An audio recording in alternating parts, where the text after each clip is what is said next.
Hola, bienvenidos a este Ateneo Centenario, Ateneo de Santander, de Cantabria, de España e Hispanoamérica. Dicen que segundas partes nunca fueron buenas, pero en este caso, en el caso del ponente, del conferenciante de esta tarde, con este día tan de sur, tan santanderino, tan machacón, en este caso pues no solo son buenas, son magníficas. Una, dos, tres, cuatro, cinco veces ha estado el doctor Luis Sánchez de Movellán en esta casa centenaria. Luis es amigo, es muy amigo mío, pero ha querido que cometa yo un sacrilegio y me he negado. Con esto Margaret Thatcher quería que yo pusiera, un periodista hispanoamericano, que pusiera aquí la bandera de la Gran Bretaña, la bandera inglesa. Obviamente me he negado, me he negado. Y no tengo nada, en fin, no es un sacrilegio la bandera inglesa, ojo. Para un hispanoamericano sí es un sacrilegio poner la bandera de la Gran Bretaña. Yo acabo de llegar además de Irlanda con mi buen amigo Javier Cabrero, era su hijo y una maravilla. Hemos estado con la gente del Sinn Féin. En galaico, Sinn Féin significa nosotros solos. Hemos estado con la gente que sigue luchando por la liberación de Irlanda. Y algunos colegas míos, veo brillantes colegas aquí, como mi querido Raúl Gómez Amperio, no lo digo por ti, pero hay algunos colegas nuestros se están equivocando, están copiando la terminología británica. Vamos a ver, Irlanda, a lo que está arriba, es el norte de Irlanda, no es Irlanda del Norte, no es un otro país, es la zona que todavía queda por recuperar, por liberar, la República Libre del Eire, la República de Irlanda. Igual que Malvinas, que sigue ocupada por los británicos, y aún recuerdo a todos esos argentinos, esos militares, algunos buen amigo mío como Aldo Rico o como el coronel Sinaldini, que lucharon pues por Dios y por España en la guerra justa del Atlántico Sur. Y también está ocupado Gibraltar, lo que pasa que con mientras que haya un gobierno vendepatrias va a ser difícil recuperarlo. Y hubiera puesto aquí la bandera también irlandesa, pero sería un milagro de San Patricio. Por eso explicaba que tengo aquí la bandera argentina, la bandera de la patria grande que decía el general Juan Domingo Perón, la patria grande que decía Facundo Quiroga y el general y el caudillo José Manuel de Rosas.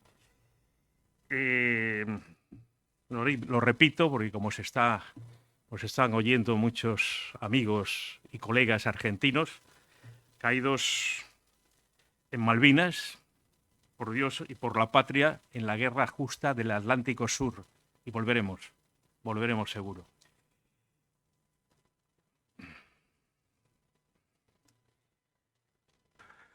Insisto, Irlanda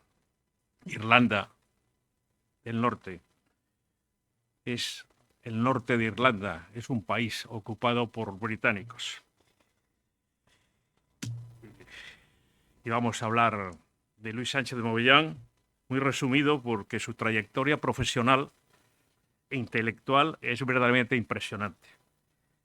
Luis Sánchez de Movellán, insisto, a pesar de lo que ha querido hacerme, de esta especie de encerrona, de ponerme aquí la bandera inglesa, se supone que usted yo con la bandera inglesa aquí, pues, con mi respeto a la Gran Bretaña, como diría, a la Gran Bretaña. Luis Sánchez de Movellán es doctor en Derecho, es licenciado en Ciencias Políticas, tiene el máster en Asesoría Fiscal, Asesoría Jurídica de Empresas y de las Comunidades Europeas. Ha sido profesor investigador en la Facultad de Derecho en la Universidad Complutense, en mi universidad, en la Universidad Complutense de Madrid, profesor de la Universidad también de San Pablo CEU, profesor de Arte e Historia de España en el Ayuntamiento de Madrid, cofundador de una revista muy importante y sigue siendo muy importante y ya está en la historia de la literatura y la política española, es cofundador de la Gaceta Liberal, y ahora está colaborando brillantemente, por cierto, con la otra gran revista mítica, la Razón Española. También escribe en El Mundo Financiero, fue columnista del diario Montañés en la época de que estuvo Manuel Ángel, que se acaba de disculpar, tenía un compromiso que le ha surgido de última hora, cuando yo creo que escribió como 120 artículos, más o menos, más quizá. Sí, cuando estaba Manuel Ángel de director del diario Montañés, Manuel Ángel Castañeda, que es nuestro actual presidente. Ha estado yo que soy periodista radiofónico, le tengo mucha envidia porque ha estado en Decisión Radio, ha estado en Radio Ya y actualmente es analista político de Informa Radio, que es una de las pequeñas grandes radios que están actuando en Madrid, y además está dirigiendo un magnífico programa con mucho éxito y gran repercusión. El nombre ya solo lo dice todo, se llama Españoles Olvidados. Es uno de los grandes programas que en este momento están triunfando en las ondas, como decíamos nosotros, en las ondas de Madrid, bueno, de Madrid lo que es lo que llaman ahora algunos, y no sudacas, alguna gente así que el Gran Madrid, bueno, pues eso, en Buenos Aires, pues el Gran Madrid. Pues tiene la palabra el doctor Luis Sánchez de Movellán. Muchas gracias.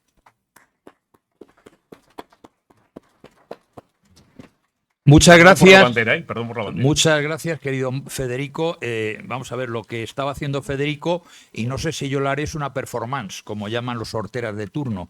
Es como una especie de montaje teatral. Los que me conocen de otras conferencias, yo no me callo, pues yo a mi edad ya no nos callamos a determinadas edades. Y luego, estando como estoy en Informa Radio, estamos siendo monitorizados por los servicios de inteligencia españoles y por los servicios de información de la Guardia Civil y de la Policía Nacional, con lo cual se pueden ustedes hacer idea en qué radio estoy. Una radio que va contra el gobierno. De hecho, nuestro corresponsal volante, que es Vito Quiles, le rompen los micrófonos, Patxi López lo quiere pegar, en fin. Nosotros seguiremos ahí. Yo ya dije en Antena, yo en Antena tampoco me callo, y hasta el momento actual, y vamos por la tercera temporada, el gobierno no se ha querellado contra mí ni contra la radio, pero yo ya he dicho que si hay que pasar a la clandestinidad, pues pasaremos a la clandestinidad. Yo en la época, ahora que está todo el mundo, en fin, el general Franco, 50 años de Franco, etcétera, etcétera, no les voy a hablar de general Franco, por supuesto, yo estuve en la clandestinidad del Partido Comunista, me van a contar a mí lo que es la clandestinidad, entonces si ahora tengo que pasar a la clandestinidad, voy a pasar. Federico ha dicho una cosa muy importante y voy a comentárselo porque esto ha pasado desapercibido relacionado con el tema de Malvinas y de Argentina. No lo ha dicho nadie en ningún medio de comunicación español, solamente lo he dicho yo en el programa del Rubicón. El programa del Rubicón, ya el nombre es muy significativo, nosotros cruzamos el Rubicón más veces que César. Todas las veces que haga falta. Es un programa en el cual hay varios militares de los servicios de inteligencia, están ya jubilados, y yo estoy en ese programa. Y he dicho algo que, como digo, ha pasado desapercibido y yo quiero que ustedes lo sepan. El día aproximadamente a 1 de marzo, el ejército del Reino Unido ha desplegado tropas gurkas en las Islas Malvinas. Ya había, porque la guarnición que hay en las Islas Malvinas británica es una guarnición de gurkas. Ahora explicaré un poquitín quiénes son los gurkas. Pero ha habido unas maniobras, las maniobras se han llamado Cabo Kukri 2. No sé si ustedes, se lo voy a explicar, ustedes no saben lo que es el Kukri. Si ustedes ven el emblema de los gurkas es un regimiento de estos nepalíes, de la época colonial británica. La legión al lado de estos señores son hermanas de la caridad, para que se hagan idea, tanto la legión española como la legión extranjera. Y el Kukri es el cuchillo que utilizan ellos, que es un cuchillo, lo habrán visto ustedes o en internet o en alguna foto, son unos cuchillos modulados, no son rectos, hacen curva, tiene su explicación. Lo metes, entra aire y ese tío está muerto. Se engrena, es como las bayonetas, los que han hecho la mili. ¿Saben ustedes por qué llevaba una raya? La bayoneta era para que cuando se metía el enemigo entrara aire y automáticamente se gangrenaba. Bueno, pues los gurkas han sido desplegados con la Marina, la Royal Navy, en unas maniobras que ha habido a principios de este mes. Yo solamente lo he visto en periódicos argentinos que han comentado efectivamente que había maniobras de los británicos allí. Y bueno, Luego ya hablaremos de los británicos, pero quiero que sepan que ellos han realizado unas maniobras, y además unas maniobras muy curiosas, con fuego real. Es decir, era un mensaje que estaban enviando a Argentina, y concretamente al presidente Javier Milei, de que las Malvinas son británicas, van a seguir siendo británicas, y da igual que cambie el gobierno laborista o el gobierno conservador. Hasta Starmer, que es un laborista, pero veremos lo que en su momento hizo Margaret Thatcher. Vamos a empezar con lo que hoy nos trae. ¿Por qué? Se preguntarán ustedes, ¿por qué vamos a hablar o voy yo a hablar de Margaret Thatcher? Margaret Thatcher se cumple en este año 100 años de su nacimiento. Ella nace en octubre de 1925 y además se cumplen 50 años, se ha cumplido ahora en febrero de este año, 50 años de haber sido designada presidente del Partido Conservador. He dicho presidente, no presidenta. Eso no existe en español, presidente. Presidente del Partido Conservador británico. Y es la primera vez, tanto que una mujer la nombran presidente del Partido Conservador, y cuando llega al poder en el año 79, es también la primera mujer que llega a ostentar el cargo de primera ministra británica. Me presento ante ustedes esta noche con mi vestido de gala estrella roja, mi rostro ligeramente maquillado y mi cabello rubio suavemente ondulado con delicadeza, como la dama de hierro del mundo occidental.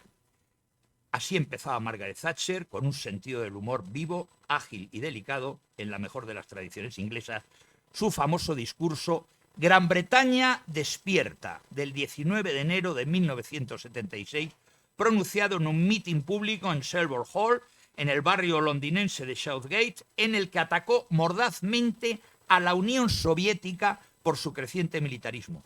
Su apodo de Iron Lady, la dama de hierro, había aparecido en un artículo escrito por el capitán Yuri Gravilov, publicado en el periódico Krasnaya Zvezda, Estrella Roja, órgano del ejército soviético, como respuesta a los ataques que la líder Tory venía realizando contra la URSS.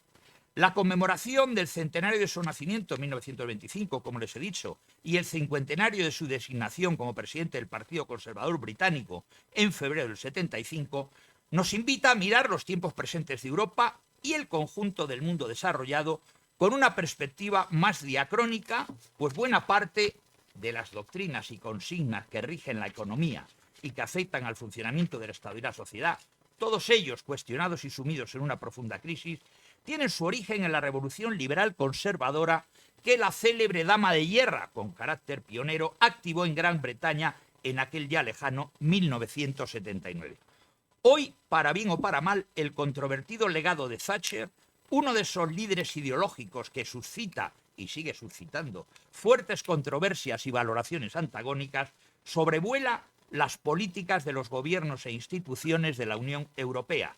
Paradójicamente, quizás, siendo como fue ella una aguerrida euroescéptica y una precursora, sin saberlo, porque ya está muerta, del Brexit y de otras partes del mundo, hecho que por sí solo justifica su inclusión en el panteón de los grandes estadistas del siglo XX, siendo en la escena británica sobrepasada su influencia solamente por Winston Churchill. Yo, en una opinión muy personal, es verdad, yo creo que los dos grandes líderes británicos del siglo XX han sido Sir Winston Churchill y ella.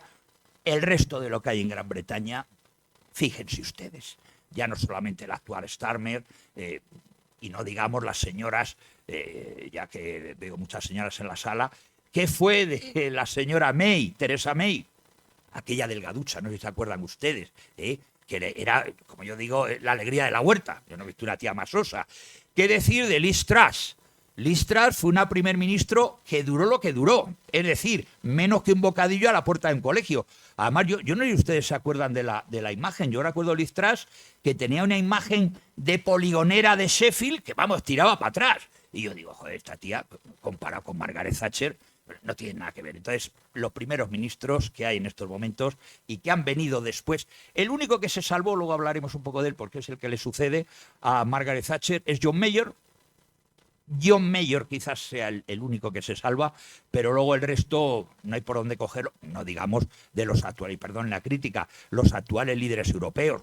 Mire usted, luego les comentaré lo que dijo Mitterrand de esta señora. Mitterrand era el gran político, en aquel momento era presidente de la República Francesa y tuvo que bregar mucho con la señora Thatcher. Pues de Mitterrand a Macron, sin comentarios. En Alemania, de Helmut Kohl a lo que hay ahora, que es que no sé ni quién es, el que hay, un tío rarísimo, el canciller alemán. En Italia se salva Meloni por los pelos, ¿eh? Y se acabó la película. Y en España, mejor no hablar, porque en España hemos pasado, pues yo qué quiere que le diga, pues de Adolfo Suárez, con todas las sombras que tenía muchos, al señor de la Moncloa. Pues en fin, digo señor de la Moncloa por no decir el señor de los anillos, o el señor de las bolsas, por decirlo de alguna manera. Margaret Hilda Roberts, su apellido de soltera hasta su matrimonio en 1951 con el rico hombre de negocios y veterano de guerra Dennis Thatcher. ¿Se acuerdan ustedes de Dennis Thatcher? Un señor muy delgadín, con unas gafucas y tal, y a mí me daba pena, porque es que lo maltrataba en público, no digamos en privado. En privado parecía una dominatrix, ¿eh? Les adelanto una cosa, que no lo saben ustedes. En los consejos de ministros maltrataba a sus ministros y los insultaba. Yo cuando me he documentado me he quedado absolutamente absorto. La reina Isabel II, que tenía que despachar con ella por razones obvias, cada vez que le decían, Majestad, que viene la primera ministra. O sea, yo creo que se tomaba 5 gin tonic antes. O sea, no la podía ni ver. La reina Isabel II, ¿por qué? Porque cada vez que la reina Isabel II decía blanco, ella decía, no, Majestad, negro, negro y muy negro. Y la llevaba a la contraria, entonces no la podía ni ver. Lo cual, pues no está muy bien. Está muy bien, que es un poco el papel de lo que tiene que hacer un primer ministro. Pero bueno, tenía... dicen que era mujer. No lo sé. No lo sé si era mujer o era trans o vaya usted a saber. No, no era trans. ¿Saben lo que decía de ella? Esto es una cosa para que se diviertan.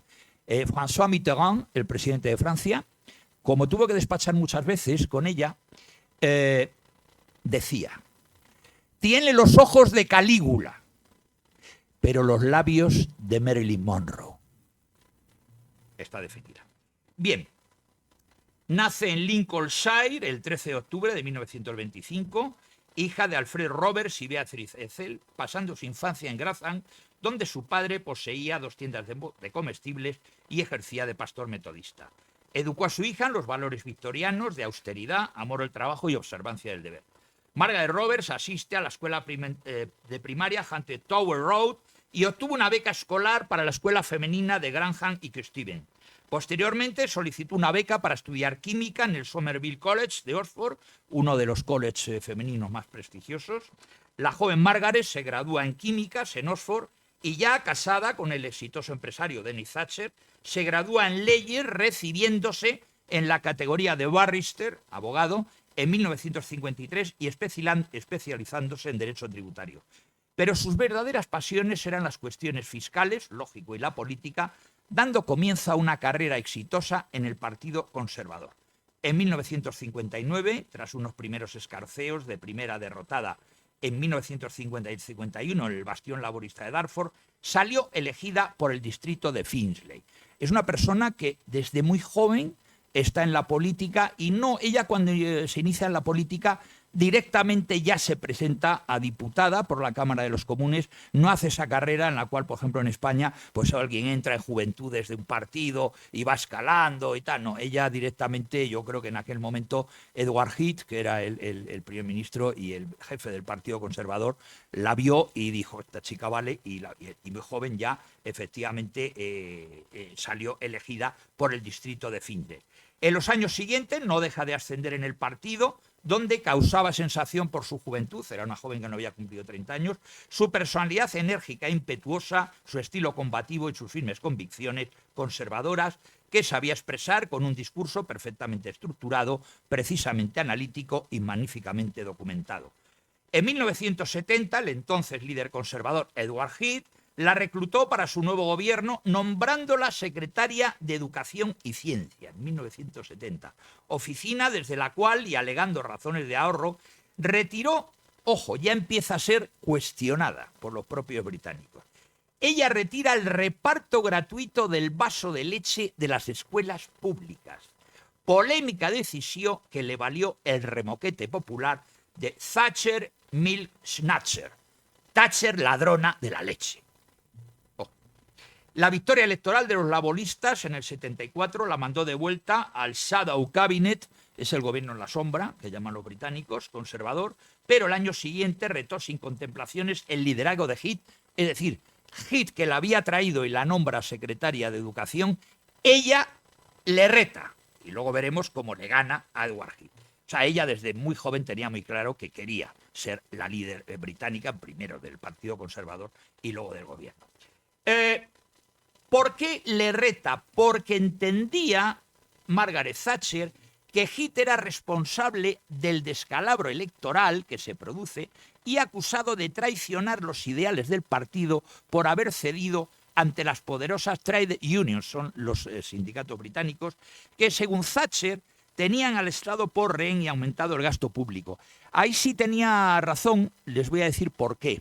Cuando termina la Segunda Guerra Mundial y a raíz de los pactos de Bretton Woods, que se formalizan entre Estados Unidos y los aliados victoriosos de la Segunda Guerra Mundial, pactan o hay una especie de consenso entre el Partido Laborista y el Partido Conservador británico por el cual van a dar comienzo todo tipo de subvenciones, es decir, van a, digamos que aumentar lo que era el estado del bienestar o a crear el estado del bienestar. Venía existiendo de una manera muy peculiar, de hecho la Seguridad Social británica es de las primeras que nace después de Alemania, pero hay un pacto de Estado entre laboristas y conservadores y se va una cantidad ingente de dinero subvencionando a los sindicatos, como en España. Lo que no sé es si los sindicatos británicos comían gambas o no, pero en todo caso sí es verdad que se llevaban muchas subvenciones.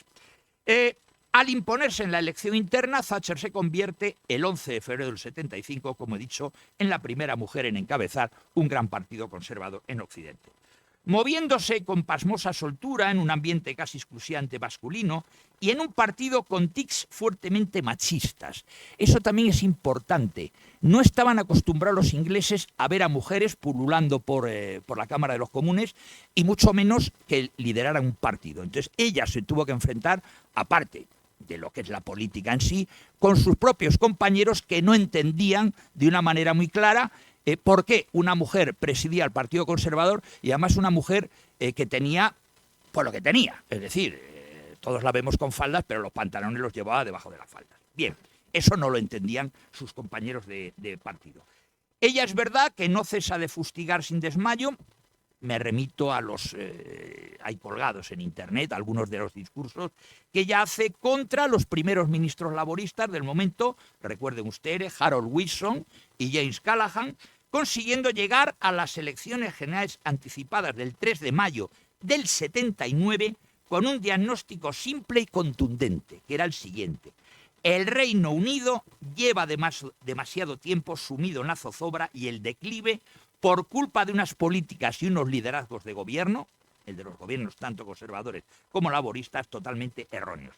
El malestar había sido muy patente meses atrás en el llamado, recuerden, invierno del descontento, cuya gelidez climatológica, uno de los inviernos más crudos en Gran Bretaña, había puesto crudamente de relieve el impacto de la estanflación y las protestas obreras. En consecuencia, proseguía Thatcher diciendo que era hora de imponer un drástico cambio de rumbo basado en la reducción del peso del Estado en la economía, el control de los precios con una regulación estricta de la masa monetaria y la subida de los tipos de interés, la elaboración de unos presupuestos para el ahorro, no para el gasto, el recorte del inmenso poder político de los sindicatos afines al laborismo, las trade unions, capaces, era muy curioso, los sindicatos británicos estaban acostumbrados a arrancar al gobierno de turno, fuera laborista o conservador, sustanciosas subidas salariales, no solamente al ritmo de la inflación, sino que incluso en algún momento consiguieron subidas salariales superiores a la inflación que tenía en cada momento la Unión, el Reino Unido, lo cual era un auténtico disparate. Pero bueno, los gobiernos hasta este momento, hasta el momento que llega Thatcher, se prestaban a estos juegos. Bien, con estas premisas que hacían tabla rasa de conceptos, para ella abstracciones sin valor como el colectivismo o la sociedad. Cito a Thatcher: no existe la sociedad, hay hombres y mujeres individuales y hay familias. una vez que se le da a la gente la idea de que todo puede ser hecho por el Estado, se comenzará a privar a los seres humanos de uno de los ingredientes esenciales de la humanidad, la responsabilidad moral personal. No estemos tentados a identificar la virtud con el colectivismo, terminaba diciendo Margaret Thatcher. Margaret Thatcher conquista para su partido el más fuerte deslizamiento de votos desde el triunfo del laborista Attlee sobre Churchill en 1945.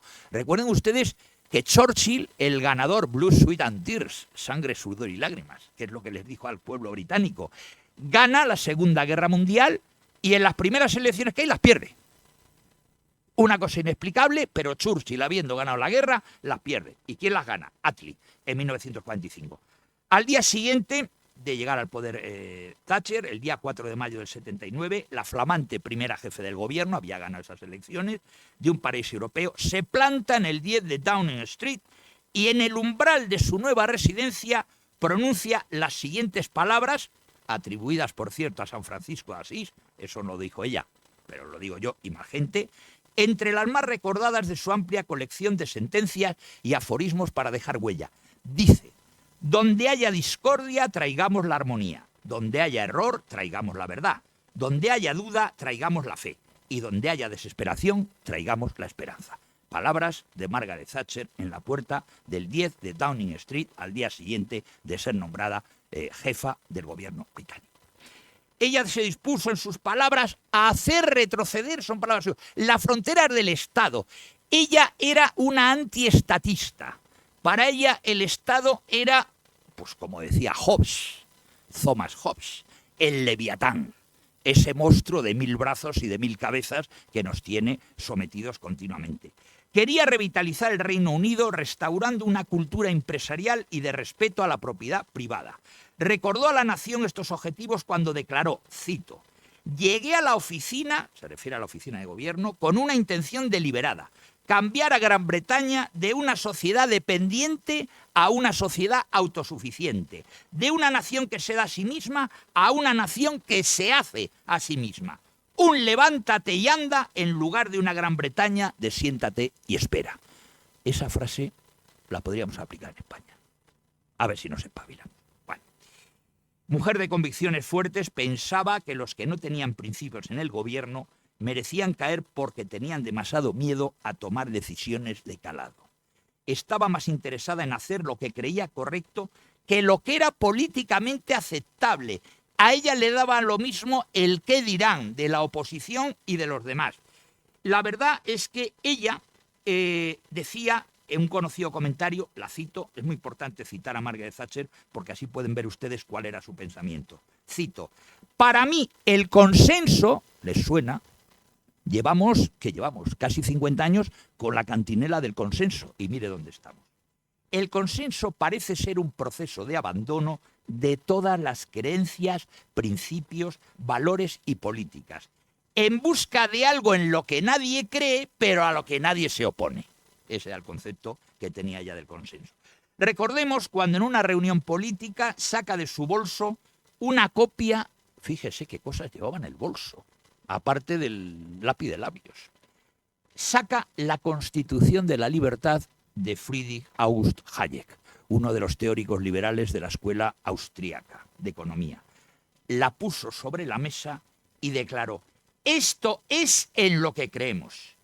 Y en otra ocasión dijo lo siguiente: los marxistas se levantan temprano en la mañana para promover su causa.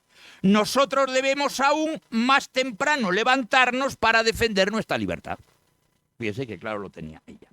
Thatcher y su equipo de lugartenientes económicos, recordemos Geoffrey Howe en el Exchequer, Geoff Biffen y Nigel Lawson en el Tesoro, o Keith Joseph en Industria, lanzaron un vendaval de reformas a favor del libre mercado que fue un torpedo contra el corazón del edificio productivo de aires keynesianos que hasta ese momento existía en Gran Bretaña, caracterizado por la profunda intervención del Estado en los diversos niveles de la actividad económica y acompañado mediante una política fiscal expansiva de las importantísimas inversiones sociales y partidas de subsidios que conformaban el estado del bienestar británico.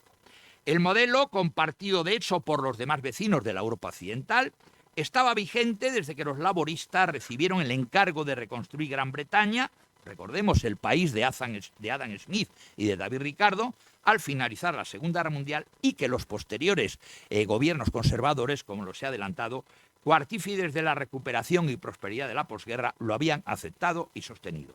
El programa radical de Margaret Thatcher, que bebía del pensamiento, no lo olvidemos, de los principales exponentes del liberalismo contemporáneo.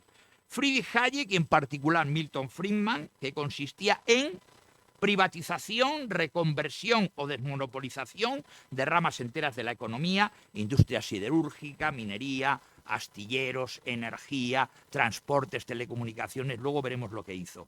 Y la emisión pública de acciones de las empresas industriales reestructuradas, también el alivio de la presión fiscal directa, el impuesto sobre la renta fundamentalmente, que era elevadísima, y el abandono de determinados servicios sociales para el ahorro del gasto público en una coyuntura, cuidado, estaban con déficit presupuestario, un 5% tenían en esos momentos del Producto Interior Bruto, y la adopción de un monetarismo muy restrictivo para combatir la inflación, en aquel momento el 13% anual, visto como un problema mucho más acuciante que el paro. El paro no era tanto, estaba ligeramente por encima del 5%.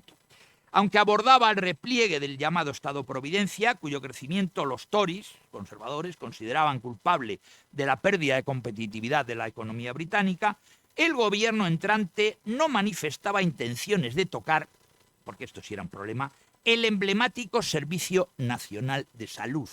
Hasta ese momento el servicio, y también durante la época de Thatcher, el Servicio Nacional de Salud británico durante muchísimos años fue, digamos que, el faro en el cual se miraron todos los servicios nacionales de salud, el alemán, el francés, el español, etcétera, etcétera. Y ahí, en principio, Thatcher no se atrevió a tocarlo porque funcionaba muy bien y casi era un invento suyo, aunque realmente lo inventa el canciller Bismarck a finales del 19, pero bueno, el Servicio Nacional de Salud no tenía problemas o tenía problemas si lo tocaba. Este paquete de medidas que hemos comentado no era meramente táctico o coyuntural para sanear una economía deteriorada, dejando intacta su estructura, sino que rebosaba, esto sí estaba claro, una ideología derechista, liberal conservadora, si me apuran ustedes, y buscaba un cambio real de paradigma. Ella sí lo hizo. Cuando ella termina, 11 años después, estuvo 3 legislaturas, había cambiado el paradigma de Gran Bretaña, luego ya se ha vuelto a algunos de los errores que tenían cuando ella llega al poder, pero efectivamente era la gran transformación soñada, pero que hasta la época de la llegada de Thatcher se consideraba en Gran Bretaña poco menos que utópica, incluso por corrientes políticas del conservadurismo liberal europeo e incluso por académicos de la Escuela de Economía de Viena. Entre las metas fijadas por Thatcher estaba la de involucrar a las humildes clases medidas salidas adelante sin los privilegios de los más pudientes, de la que ella era un perfecto representante. Ella, aunque su padre era un tendero de un pueblo de Gran Bretaña, pero evidentemente el haber estudiado en Oxford, tanto químicas como luego derecho, hacía que ella formara parte de esas élites que durante muchos años han estado gobernando, incluso hoy también lo siguen gobernando, ya empieza a ser menos, han salido todos de Oxford y Cambridge, y evidentemente ella sí pretendía crear un capitalismo, que es como lo llamó, capitalismo popular, donde los individuos y no los grupos corporativos o el Estado tuvieran su cuota de responsabilidad y participación en la actividad económica y cuyo presumible buen curso ayudaría de paso a restaurar las posiciones perdidas por el Reino Unido en competencia con las potencias occidentales. La primera ministra confiaba ciegamente, como buena liberal conservadora, en la capacidad del libre mercado para autorregularse, en las ventajas de convertir al británico de a pie en accionista de las empresas desnacionalizadas. Esto no era esto no era original de ella. Eso ya funcionaba en los países de capitalismo popular, como eran los países nórdicos, Suecia, Noruega, Finlandia, Dinamarca, incluso Alemania, en las cuales muchas de las grandes empresas de estos países tenían una serie de accionistas que eran gente de a pie e incluso, como era el caso de Alemania y también de los países nórdicos, los sindicatos tenían o eran accionistas. Por ejemplo, habrán visto ustedes el anuncio del Deutsche Bank. El Deutsche Bank es propiedad o tiene una gran mayoría de acciones los sindicatos alemanes.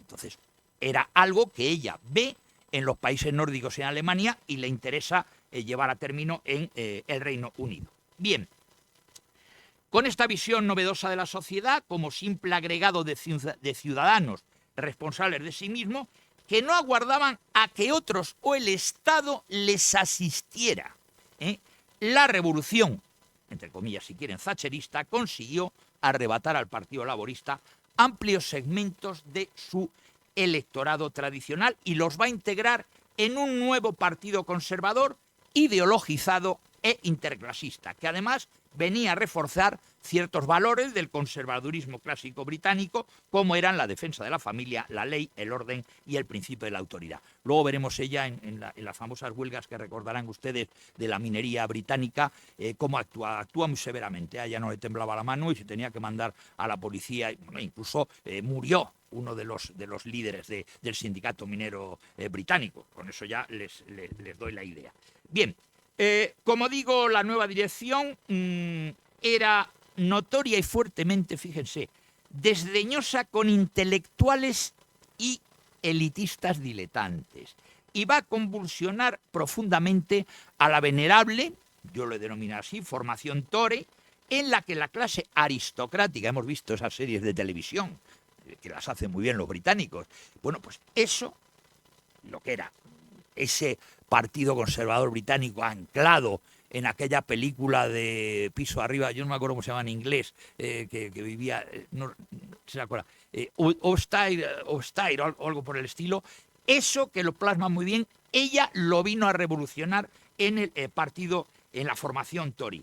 Bien, quedó desplazada y donde los llamados, fíjese, con menosprecio, wets, era una denominación, los húmedos eran, vamos a decir así, los miembros o los diputados del Partido Conservador sensibles a las demandas del gasto social.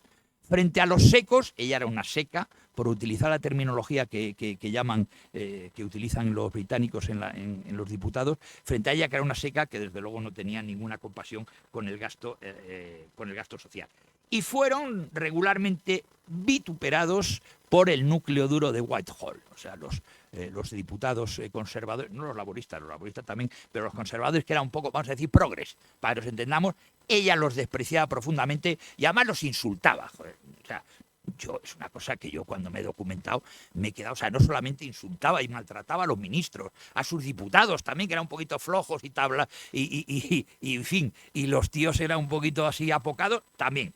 Bueno, convertida en una de las personalidades más populares y controvertidas en aquel momento de la escena internacional, la Premier británica va a provocar agrias polémicas, atrae durísimas críticas y fue una fuente inagotable de material para humoristas y caricaturistas. Incluso determinados políticos del momento tuvieron rasgos sarcásticos y mordaces, como fue el caso, se lo he comentado hace un rato, del presidente francés François Mitterrand. Thatcher, presumiendo de un frugal estilo de vida en el 10 de Downing Street, y eso es verdad, exhibió una salud a toda prueba y desplegó una energía y una capacidad de trabajo extraordinarios. A sus ministros los tenía a las 24 horas, coloquialmente, con la lengua afuera. ¿Se lo imagina? O sea, yo no me lo imagino. O sea, los pobres ministros, aquellos sí que sudaban la camiseta y se sudaban el sueldo, Pues los llamaba de noche, estabas durmiendo y llamaba a los ministros. Oye, veniros para acá, al 10 de Downing Street, que tenemos una reunión. Ministro, ¿pero qué dice esta tía? Joder, a las 3 de la mañana, nos levanta de la cama. Lo hacía. Esa era Margaret Thatcher. Le exagero un poco el tema para que vean cuál era la personalidad de esta mujer.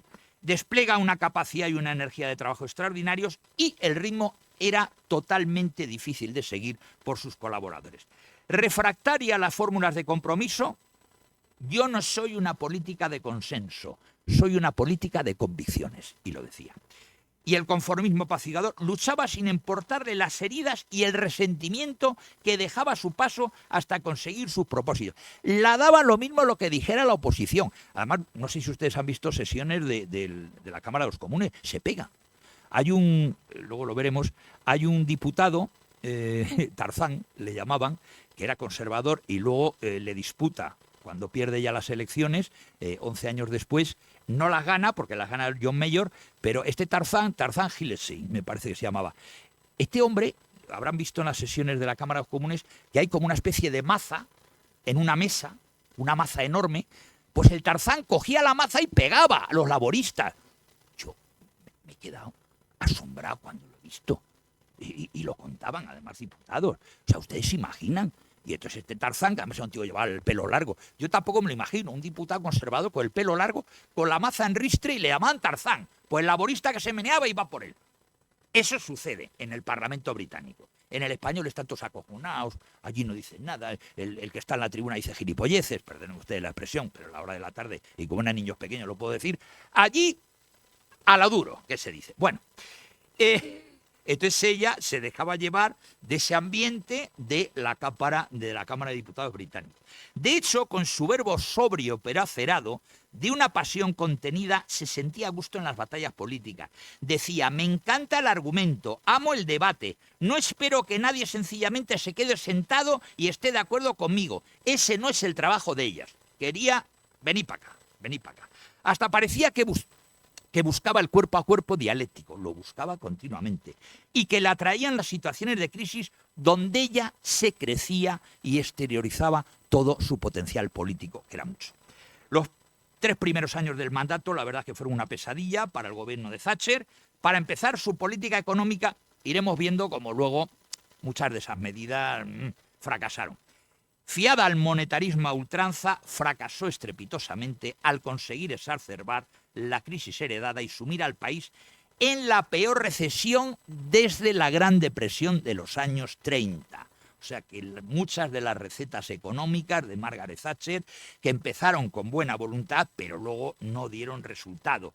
Retrocede el Producto Interior Bruto del 2% en 1980 y del 1,2% al año siguiente. Igualmente demoledora fue la evolución del desempleo, desbocado hasta el 11%, una tasa sin precedentes en la posguerra que se va a alcanzar en otoño del 82.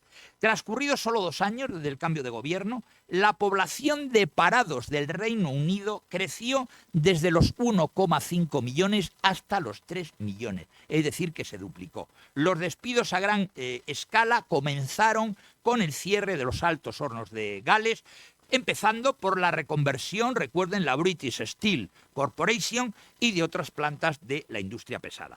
La caída de contratas del sector público, unido a los estratosféricos tipos de interés y la subida del IVA, condenó a la quiebra a miles de pequeñas y medianas empresas que no podían facturar ni soportar los costes de pedir créditos bancarios.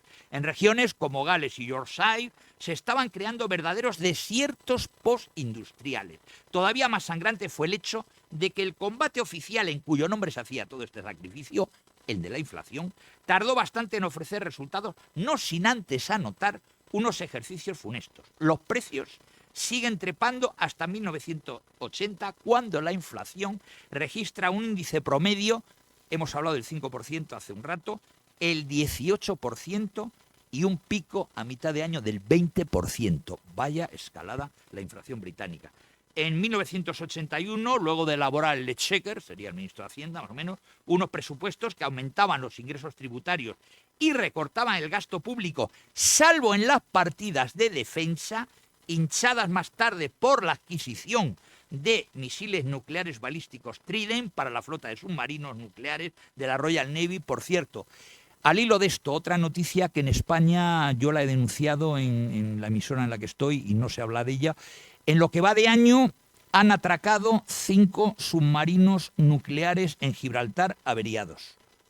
Y no digo más. Averiados. ¿Ha habido fugas radiactivas? ¿Qué está pasando? Pululan, es más, tienen enfrentamientos no solamente los submarinos, sino incluso fragatas británicas con patrulleras de la Guardia Civil. Imagínense, una patrulla de la Guardia Civil con una fragata de la Royal Navy, porque están invadiendo aguas territoriales españolas y la Armada Española, pues siguiendo órdenes del gobierno, miran para otro lado y no hacen nada.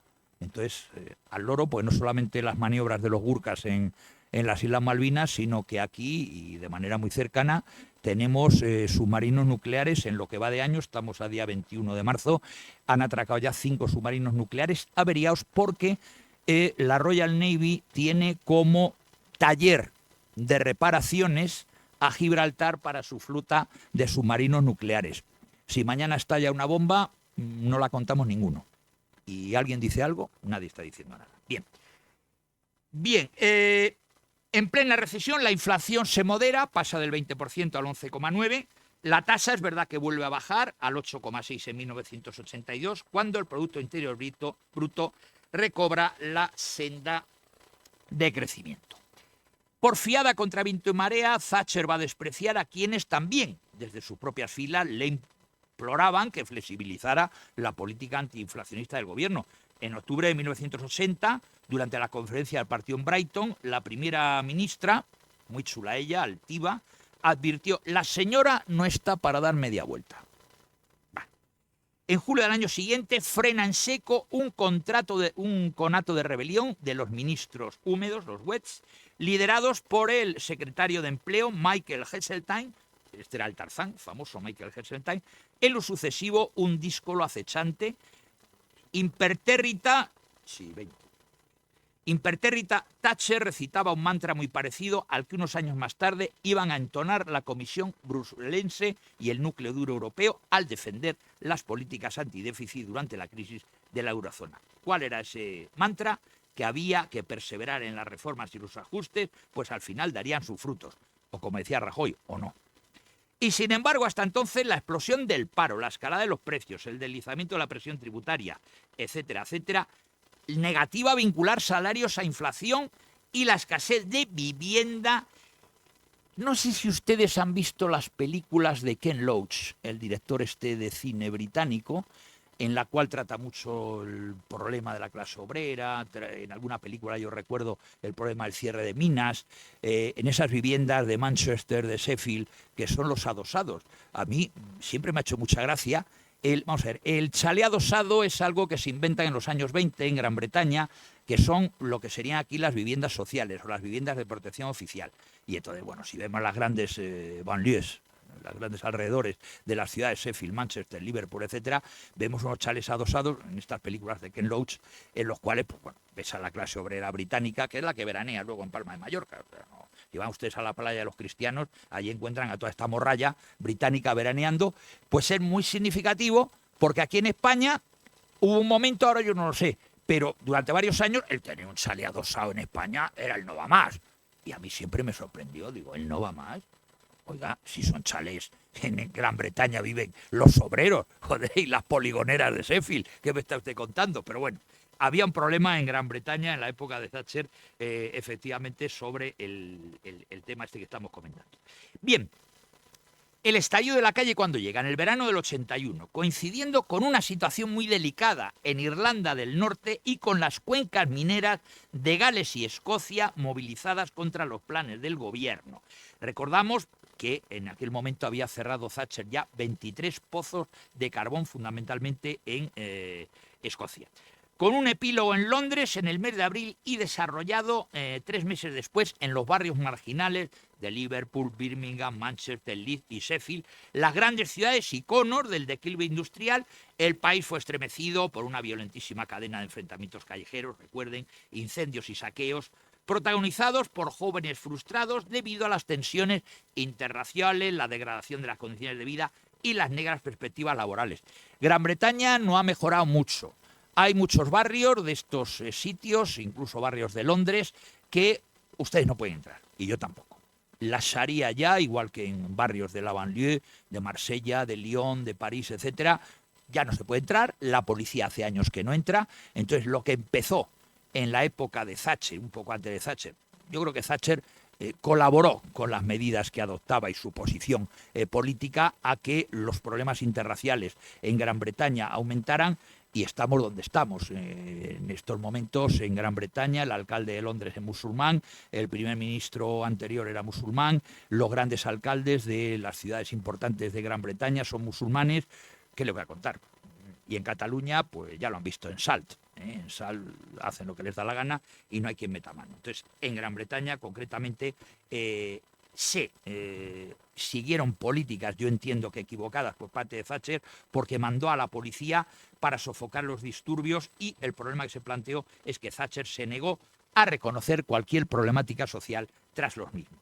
Para la primera ministra, la quema vandálica de edificios y la destrucción de bienes públicos y privados eran meros hechos delictivos, un problema de orden público que había que tratar desde el punto de vista policial y judicial. Punto. Poco antes, en la primavera, Thatcher ya había exudado intransigencia frente a las huelgas de hambre practicadas por reclusos del IRA norirlandés, que exigían la restitución del estatus de presos políticos de carácter militar y sus beneficios penitenciarios.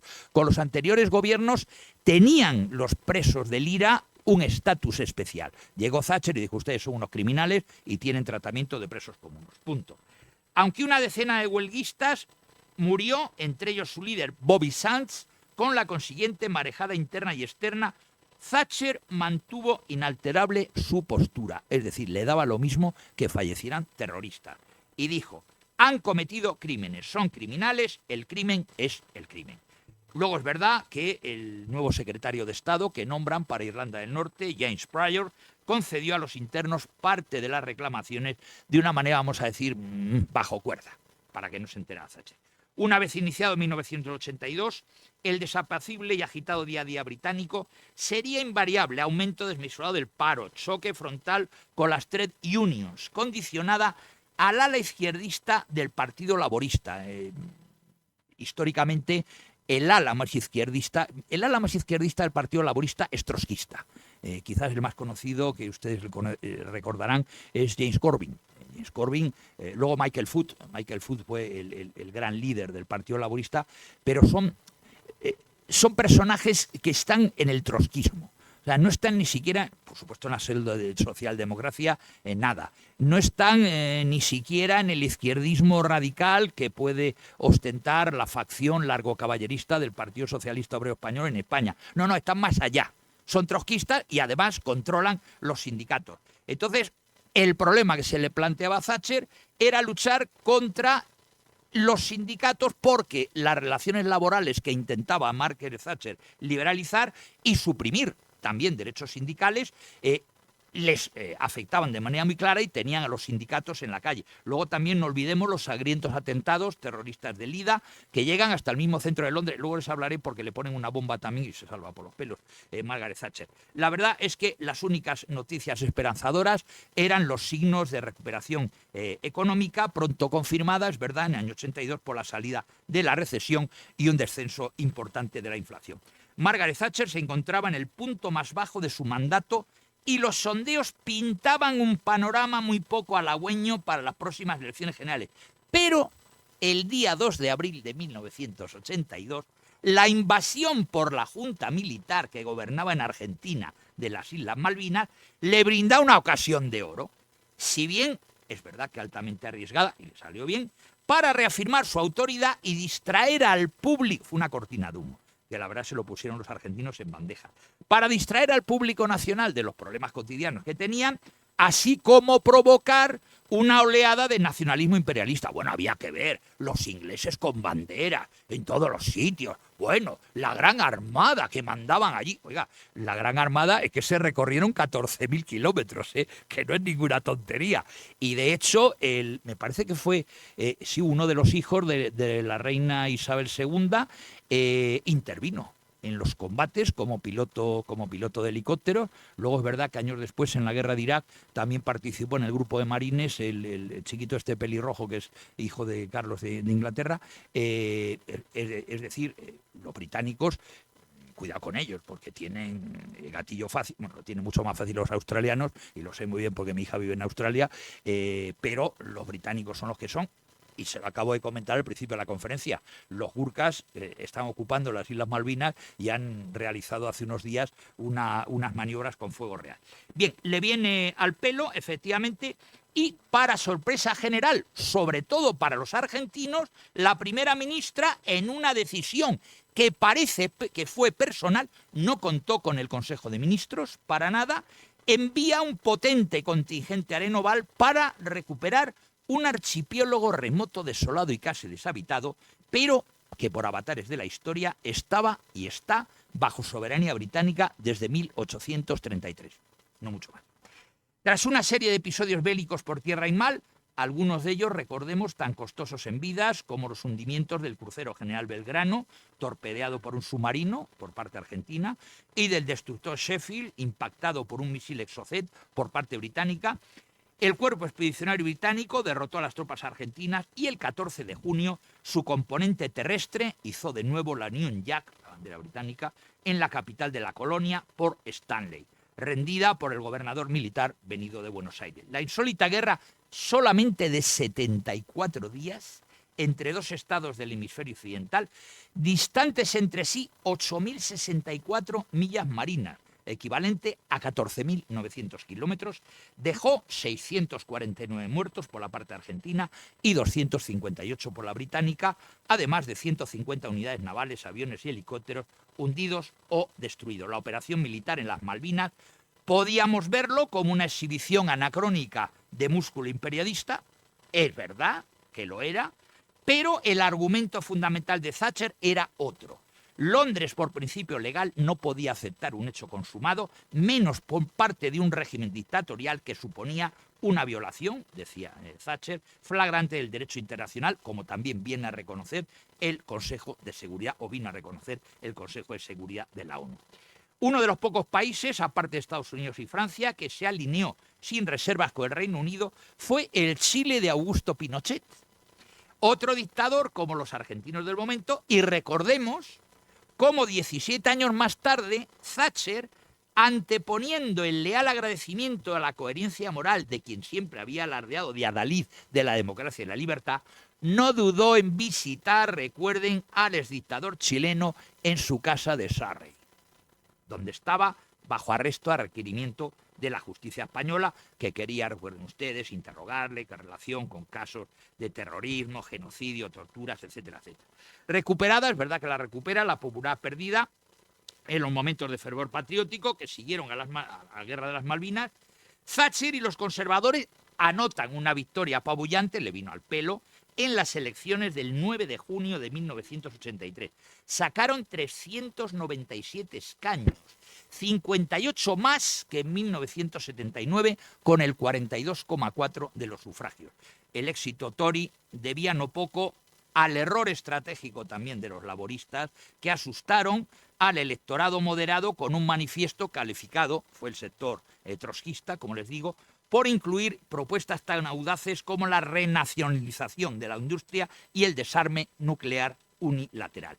Su líder y aspirante a primer ministro, recuerden, Michael Foot, era un intelectual brillante, un socialista de intachable honestidad, pero su propensión a divagar, su desaliño formal, recuerdan ustedes que iba con la camisa medio rota y la corbata tal, una pipa, unos pelos que llevaba y tal, entonces su desaliño formal y su aureola decimonónica hacían de él un perdedor en este duelo de radicalismos con Margaret Thatcher. Además, el Partido Laborista, es verdad que llegó a los comicios mutilados por la defección de su ala derechista, el llamado Partido Socialdemócrata, de Roy Jenkins y David Owen, que va a arrebatar 23 escaños en alianza centrista con el Partido Liberal.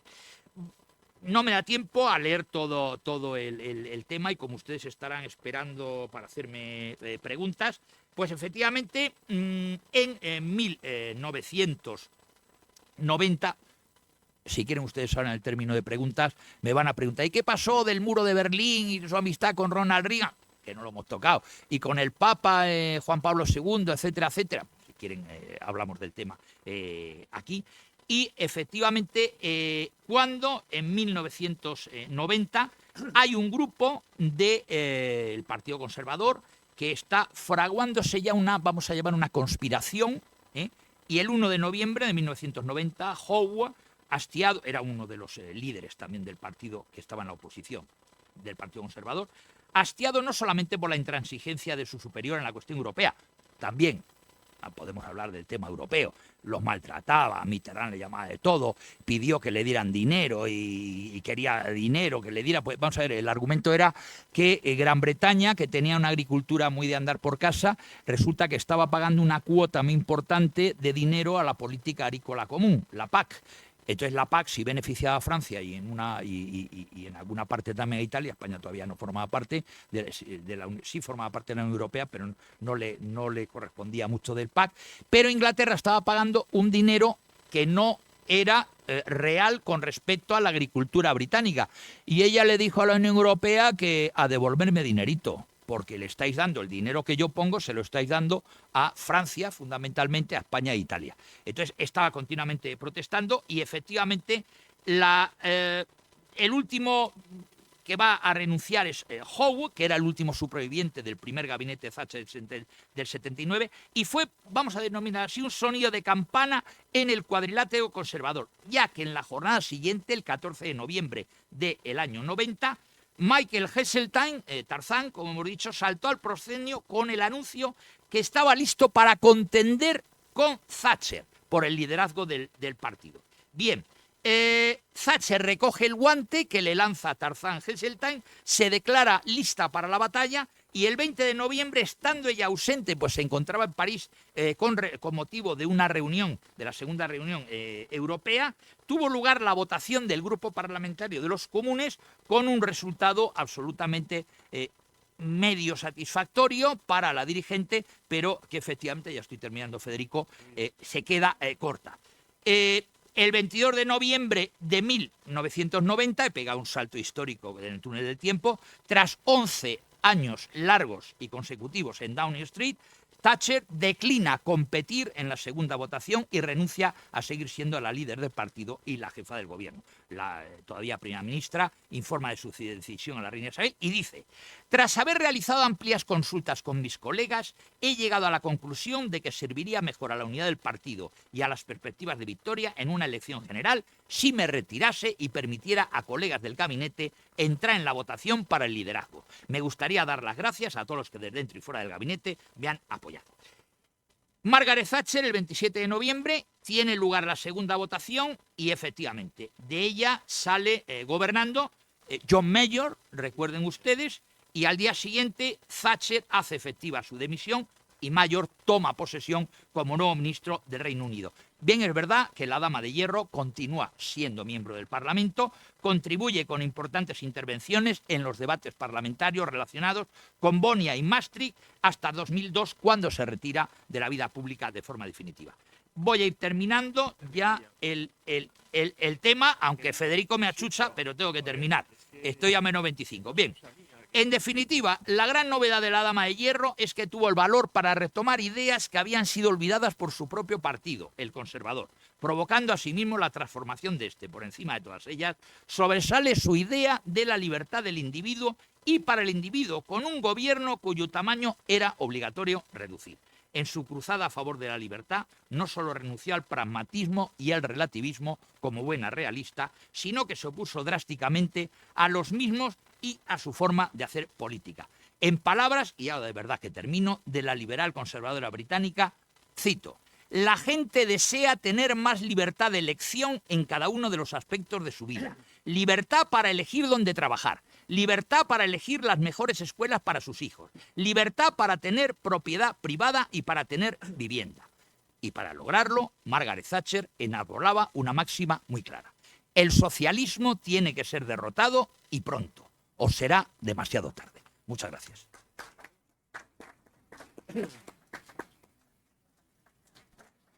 Les doy mi palabra de honor que Luis Sánchez de Movillana es íntimo amigo mío. Ahora, yo no tendría mucho porvenir como predicador. Las dos veces que dio Luis que has citado, has dicho Irlanda del Norte e Irlanda del Norte. Victory to IRA, Victory to Irish people. Well, he utilizado un término... no sirvo para predicador, está claro. No, he utilizado un término convencional. No, sí, vale, ya está. Te lo digo, broma. Aquí no pongo tensión. Bueno, pues ahora yo creo que ya que le he estado yo pues un poco metiendo prisa, mi querido Luis. Es verdad que somos muy amigos, íntimos amigos, aunque no se lo crean. Lo prometo. Prometo. Y como dice el refrán español, donde hay confianza das con tu Pero ahora yo creo que es el momento de hacerle una pregunta a Zacarías, que pregunta algo y tal. Por cierto, que ayer me quedé sorprendido con una conferencia que estuvimos con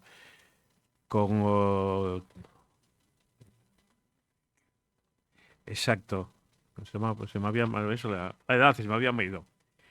Unos paisanos colombianos que conocían la cocina de Zacarías, de un libro tuyo que se llama La cocina colombiana, y me hizo mucha ilusión a una diputada como nosotros, hispano-colombiana, que conocía tu cocina. Bueno, esto es un poco para que piensen las preguntas. No, vamos Alguna a ver. cosita, sí. Realmente Margaret Thatcher yo creo que es un personaje que ella no sabía, lo dije en algún momento de la conferencia, ella estaba casi proponiendo el Brexit. Ella era una escéptica europea, una euroescéptica. Ella no creía en la Unión Europea por muchísimas razones, que sería largo de explicar. Y yo creo que ese espíritu de las ideas de Margaret Thatcher ha quedado en el sustrato, yo creo que irracional, del propio pueblo británico. Y cuando llegó el momento de votar en el referéndum, se han ido. Es verdad que se fueron por muy poco, por muy poca diferencia de votos. Y ahora lo están pagando. Lo que pasa es que, aunque lo estén pagando, pues lo están pagando, si analizamos cómo está funcionando Gran Bretaña, pero a ellos les da igual.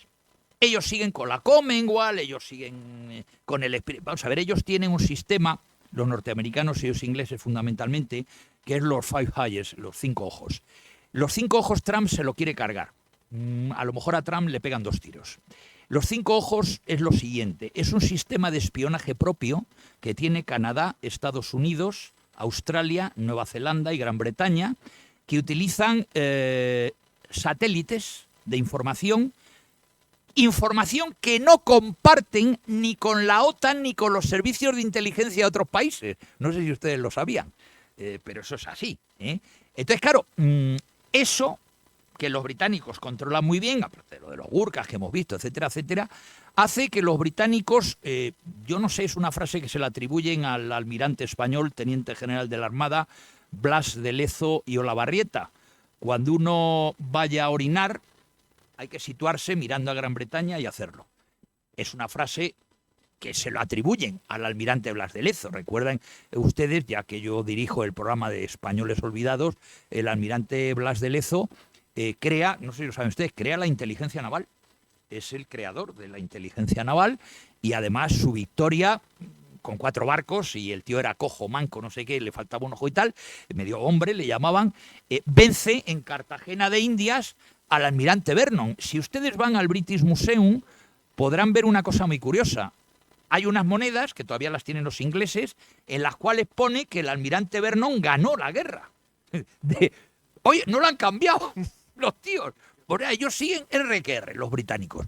Desde luego, desde aquí no solamente hago la reivindicación de Malvinas Argentinas, sino Gibraltar español, faltaría más. Sobre todo porque, como les he dicho hace un momento, están atracando submarinos nucleares averiados a repararse en aguas de Gibraltar. Lo cual es muy grave. Tengo que corregir a Zacarías, por Dios, era Paco Vázquez, que ha sido diputado, senador de la Constituyente, que fue embajador de España en la en el Vaticano. Por Dios, Paco Vázquez, más un encanto y un tipo estupendo. Zacarías, pregunta cortita, ¿eh? Me lo he pasado muy bien, me he enterado mucho y sobre todo del carácter de la Thatcher. Y mi pregunta es, respecto a España, ¿cómo nos trató? Yo, en el fondo, creo que con cierto respeto. Sí. Mi interpretación es con cierto respeto. Esa es mi pregunta. Y la segunda es que me alegro mucho con lo de Blas de Lezo, porque yo soy cartagenero, colombiano, tengo las llaves de oro, tengo todas las condecoraciones de ese país colombiano, y lo de Blas de Lezo me conozco la historia y voy cada poco tiempo y repaso, así como la de nuestro Juan de la Cosa, Sí, señor. que allí está el monumento y allí está enterrado. Nada más, la relación de la Thatcher con España. Vamos a ver, el gobierno de Thatcher coincide en una parte importante con el gobierno de Felipe González. Se llevaba bien. El problema muchas veces es simpatía personal. Bueno, le hacía gracia Felipe González. De hecho, Felipe González copia, con la reforma industrial de Solchaga, que destroza prácticamente el INI, todas las empresas públicas las privatiza, va y se lo copia no lo he comentado, pues no me ha dado tiempo, pues me ha cortado Federico, se lo copia Margaret Thatcher. O sea, en algún momento tienen reuniones Felipe González con Margaret Thatcher, ya no recuerdo si fue en el Palacio de Moncloa o fue en el Downing Street, y entonces se lo comenta Margaret Thatcher: oiga, mire usted, yo estoy haciendo esto y bueno, pues bueno, la cosa va bien y tal. Y entonces Felipe González dice: oye, pues no está mal la idea.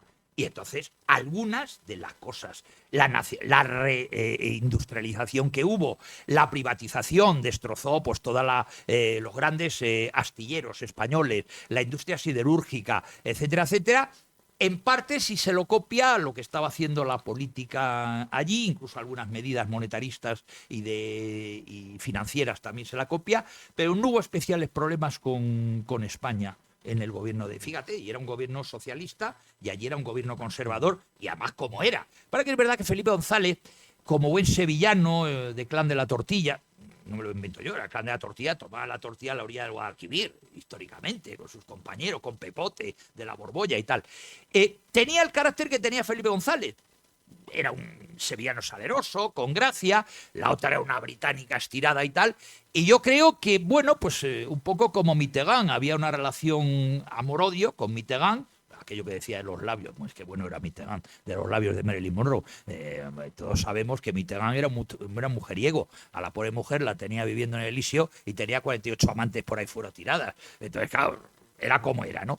Entonces yo, sinceramente, Zacarías, yo creo que se llevó bien la política. Hubo una reivindicación de Gibraltar que en un momento determinado sí parece que iba a cuajar y se quedó en el aire porque ya perdió las elecciones. Ya cuando llegó John Major no entró por ahí. John Major era de otro temple y ya no se siguió negociando. ¿En qué hubiera quedado la negociación? Hubiera estado crudo, porque así como, por ejemplo, Inglaterra sí soltó rápidamente la colonia de Hong Kong, claro, ¿quién era el enemigo? Era China. Entonces, claro, China le dijo: cuidadín, y esta lo vio claro y dijo: yo suelto Hong Kong. Es verdad que con unos condicionantes, porque hasta el año 2030 o 2040 no es totalmente libre la parte de Hong Kong, pero claro, China era China y España pues es lo que es.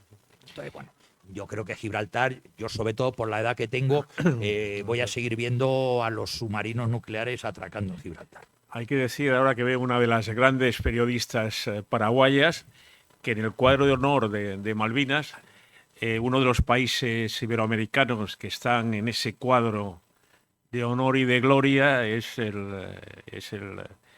la hermosa tierra guaraní, es el gobierno, es el Paraguay. Es unos portaros que se portaron con una entereza y con una gallardía frente al ejército argentino, verdaderamente admirable. Ahora estoy viendo una de las grandes periodistas paraguaya, que además es muy amiga mía hace muchos años y compañera de micrófono también muchos años. ¿Hay alguna pregunta? ¿No, pregunta o comentario? Sí, comentario, sí. Poco tiempo ya nos va quedando. Dos preguntas muy breves. La primera, además de hundir una serie de industrias, hundió también la industria automovilística, porque Inglaterra tenía una potente industria automovilística y no tiene nada. Esa sería una. La segunda, y cuando ella se va, ¿cómo se recupera Inglaterra?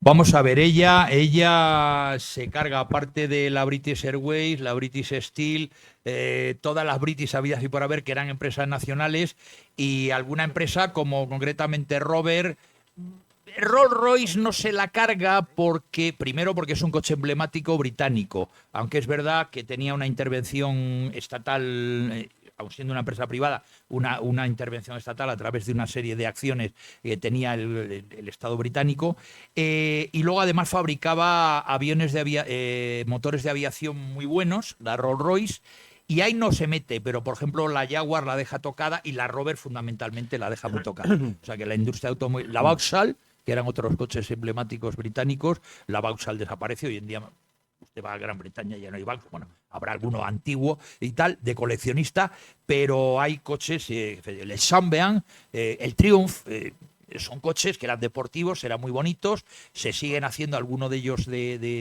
a mano, los hacen a mano, pero efectivamente hay una parte de la industria británica que Margaret Thatcher se lo carga. ¿Qué ha pasado después? Pues vamos a ver, el haber entrado en el mercado común, hoy Unión Europea, yo creo que a Inglaterra no le favoreció porque había, vamos a ver, una industria, por citar el tema del automóvil, que a usted le interesa y a mí también, la industria francesa y la industria alemana fundamentalmente eran, y la española, no despreciemos la española porque aquí la SEAT exporta coches o exportaba coches como el que lava, en la industria, como digo, francesa, alemana, y no digamos la industria de alta gama italiana, los Lamborghini, los Ferrari, etcétera, etcétera, yo creo que le hacían la competencia suficiente como para que los ingleses no consiguieran colocar sus coches en el mercado. De hecho, si usted va a muchos países de la Commonwealth y Australia, por razones de que mi hija vive allí, lo conozco bien, usted va a Australia y usted no ve un coche británico ni de broma. Está viendo Toyotas, está viendo Hondas, etcétera, etcétera. Mi hija tiene una pick-up, que es el típico coche con la cajuela al aire, que lo utiliza mucho en Australia, y para que se hagan idea, en Australia, nada más que lo fabrican para los australianos, la Lamborghini tiene pick-up. Pero es que imagínese usted una pick-up que va a 240 por hora. O sea, una cosa verosímil. Y nada más que la fabrican para allí. Entonces yo creo, por ceñirme a lo que usted ha preguntado, que la industria británica no se ha recuperado. Queda tiempo para una última pregunta. Sí, buenas. No, dos preguntas un poco, digamos, más ideológicas, ¿no?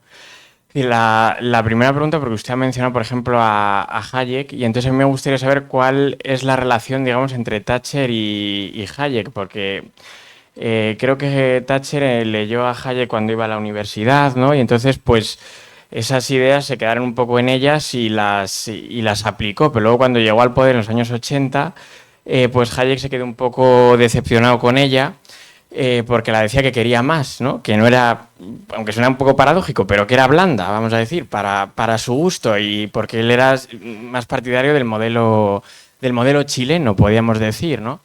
Y entonces Thatcher le respondió que, bueno, que en el modelo británico eso no cabía, ¿no?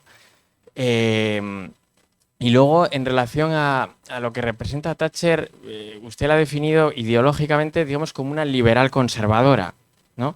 Entonces digamos que agrupa dos corrientes que ideológicamente realmente son un tanto antitéticas, ¿no? Es decir, en el sentido de que no se puede ser liberal y conservador al mismo tiempo, porque o se es liberal o se es conservador, pero ser las dos cosas, pues parece complicado. Pero ella fue capaz de unir en un solo bando esas dos ideologías. Entonces, la primera pregunta sería ¿cuál exactamente fue la relación entre Hayek y Thatcher? Y la segunda pregunta es ¿cómo ve usted en este momento el estado de la coalición liberal conservadora que parece que se ha deteriorado en Gran Bretaña y fuera de Gran Bretaña? Vamos a ver, yo creo que ya sacaba del bolso el libro de Hayek, pero tampoco se creía lo que decía Hayek, porque ella no era, aunque es verdad que había un sustrato de Milton Friedman, pero no era la escuela de Chicago.